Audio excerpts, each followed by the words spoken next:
Do you want to tell us? Yes, I do. About Portland? I do. I have to say, I'm actually on the verge of being a little emotional here. Okay. So, as probably most of our listeners know, and if you don't know, you'll know now. I lived in Portland from 2004 to 2019. Protests broke out in Portland, and I went and stayed on that story for about a year longer. I've written 28 pieces for Reason and the Dispatch and the New York Times and many other places about the situation on the ground in Portland. Now, it doesn't make me an expert, obviously. Anyway, I hate that term. But I am familiar with the lay of the land. And because of this, I have been contacted and frequently contacted by people on Twitter and otherwise about what's kind of going on in the city. And this can obviously sometimes be a disturbing, these can be disturbing incidents. I leave my DMs open. I mean, you should as a journalist anyway, so people can contact you. Mm-hmm. Anyway, earlier in the week, actually about 2 weeks ago, I received a couple things saying you should just be aware that something might go down on August 31st, which is today. It is Ted Wheeler. He's the mayor. It's his birthday. And the activists of which Mayor Wheeler supported them often during the protests and riots of 2020 because it was very much the enemy of the enemy is my friend. So no matter what. Was he the mayor at that time? Yes, he was the mayor and at that time. And he was the one that kind of got chased. Yes. Like they protested outside his house and stuff like that. So he had been the reason he was supportive of the activists, besides the fact that he's very left and very progressive, was that because Portland hated Trump so very much. They'd been marching since 2015. Trump sent federal forces. I was there reporting on that, getting tear gassed every night, etc. And it was the enemy of the enemy is my friend. So many Portlanders, and especially the vocal ones in the city council and the mayor, they were supportive of the activists. Well, of course, what happens when you give people that, they're really just reacting with violence? What happens? Well, they'll turn against you, which they did.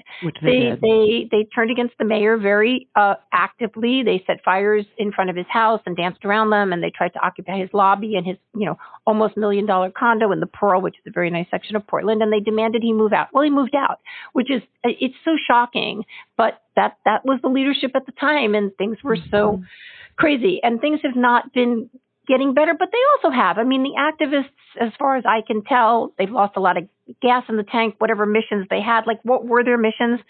Abolition of everything, that's not going to work. And you get a lot of people in Portland that they're sick of this. But Portland has had a real troubles in the wake of what happened in 2020 and 2021. Downtown is very depressed.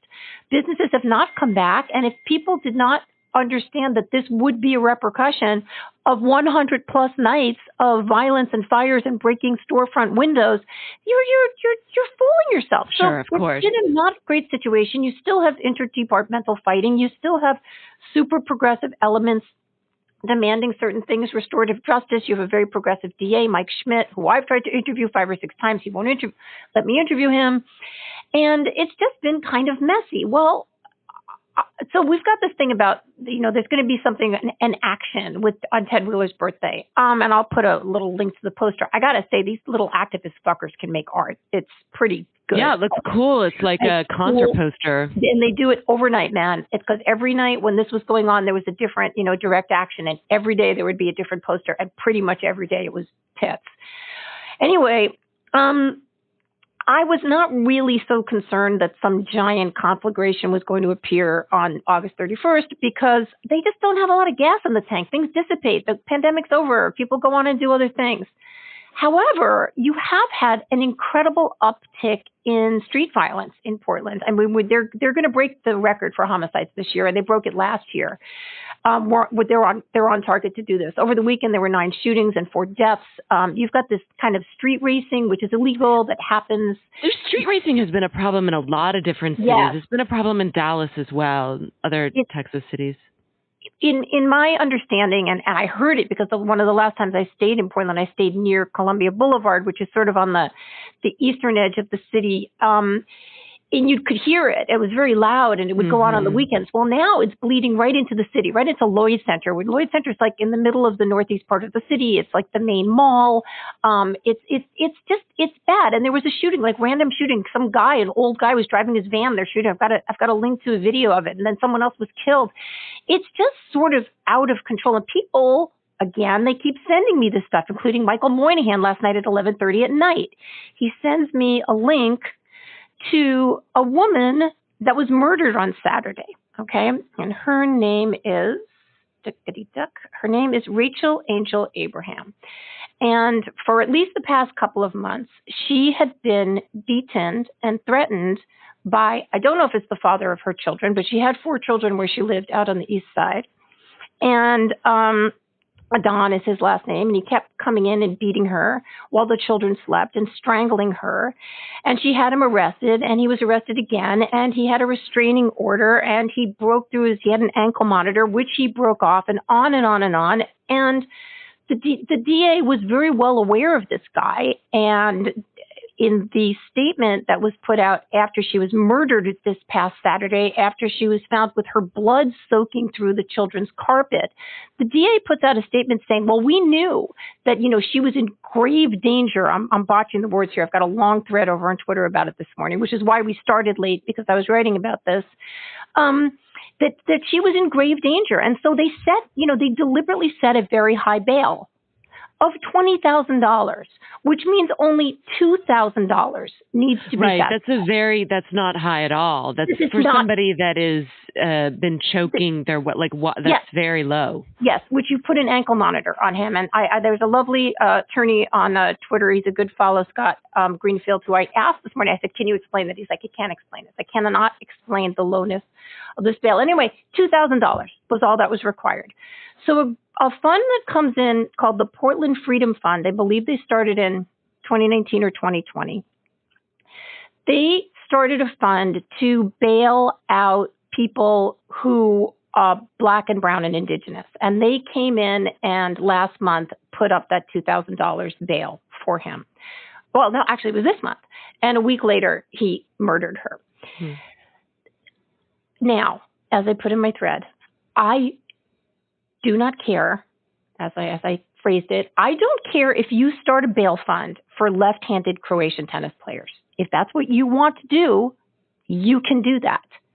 What I do have a problem with, and which is getting me upset and extremely angry today, is when you don't know what the fuck you're doing. When your idea of justice blots out the fact that this man has been repeatedly arrested for beating a woman. And they literally have a Hearts and Flowers statement out today. Like, first of all, the DA points the finger at Portland Freedom Fund. Like, we tried to set this high bail. They came in and they undermined us.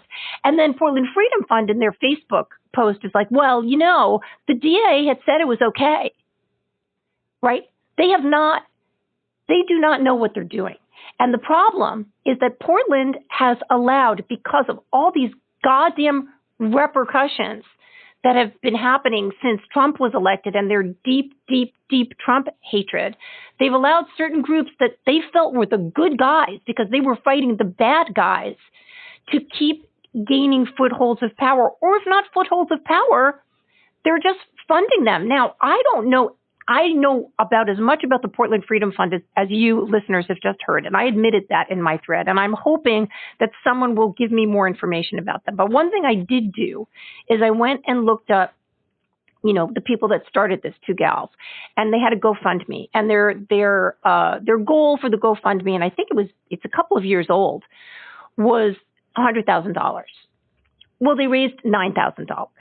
This is what happens with lots of these groups. They feel so much that right is on their side and that the community will obviously back them in their mission to get restorative justice or justice for centuries of bad behavior, which exists. But in fact, the community doesn't do that. In fact, the community does not come in and throw millions of dollars at you. Now, during the protests, the activists did get millions of dollars donated to them because people didn't know whether to shit or go blind. They wanted to feel like they were going to be part of the solution. And so they gave money to things that were going to bail out the activists, which is why a lot of them did not spend any time in jail, no matter how violent what they were doing was. And also, that it was not considered violence. It was considered free speech. And don't get me started on that. I've written the 28 articles. I'll put some links in the show notes here. In any case, I am pretty rocked this morning by this woman's murder and the fact that Portland has painted itself into this corner. And I don't know that they know how to fix it. I don't know that they have the appetite to fix it, because any kind of move that they make for what I would believe is actual justice, which is to set a very high bail for this person, they don't have the appetite for it. And they've got enough people saying, well, sort of like, Chesa Boudin, the DA who was recalled in San Francisco, who I wrote about, they really thought they had enough gas in the tank to say, nope, our citizens believe this is the way to do things. Well, it's not.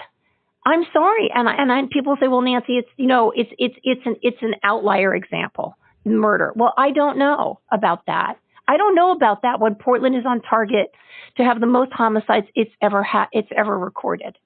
So I'm a little shook this morning, and I just sort of wondered if I'm going to be heading back to Portland. I've had this feeling all week that I keep thinking, like, every time I leave Portland for reporting. Last time I was there was in March with Thomas Chatterton Williams, who was writing a whole bunch about Portland. I don't think he's really released a lot of that yet. I think he did do one piece for the Atlantic. I think, is this the last time I'm reporting here? But I have a feeling I'm gonna be going back. I mean, hopefully to be useful, man. It's not for me to complain. Who cares if I'm complaining? I'm not. It's to just try to be useful to the situation. So